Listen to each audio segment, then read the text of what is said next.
Hello friends, আমি সুরজিৎ। আর আজকে আমি জাস্ট দাঁড়িয়ে আছি মঙ্গলদ্বীপ মেট্রো স্টেশনের সামনে। আমার পিছনেই মঙ্গলদ্বীপ মেট্রো স্টেশন, যেটা আকাঙ্ক্ষা মোড় মেট্রো স্টেশন বলেও অনেকে জানবে। তার সামনে রয়েছে আইটিসি ওজেন থেকে শুরু করে সমস্ত কমার্শিয়াল হাবগুলো, আর তার সাথে সেখানে তৈরি হচ্ছে বেঙ্গল সিলিকন ভ্যালি। তো এই সিলিকন ভ্যালিতে সব রিনাউন্ড কোম্পানি, যেমন গুগল থেকে রিলায়েন্স থেকে সব বড় বড় কোম্পানিরা সেই সিলিকন ভ্যালিতে নিজেদের অফিস সেট আপ করছে। আর এখানেই আসছে কলকাতা হাইকোর্টের নতুন ব্রাঞ্চ।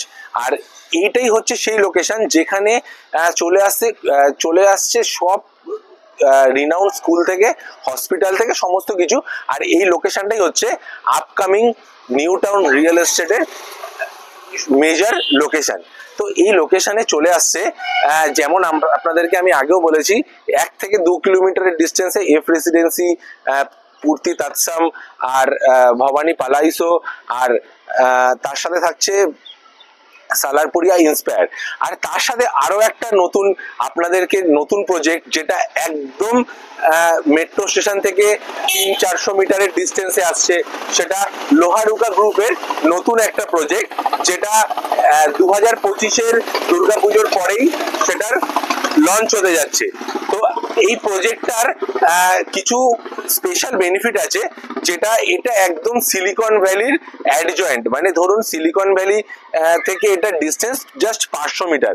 আর বিশ্ব বাংলা সরণির ওপরে এইরকম লোকেশনে যারা ফিউচার হোম দেখছেন তাদের জন্য পারফেক্ট ডেস্টিনেশন। আর এই লোকেশনগুলো কেন এত বেনিফিটেড, কারণ আপনি পেয়ে যাচ্ছেন মেট্রো স্টেশন, তার সাথে পেয়ে যাচ্ছেন ভিআইপি রোডের কানেক্টিভিটি, আর তার সাথে এয়ারপোর্ট কানেক্টিভিটিও।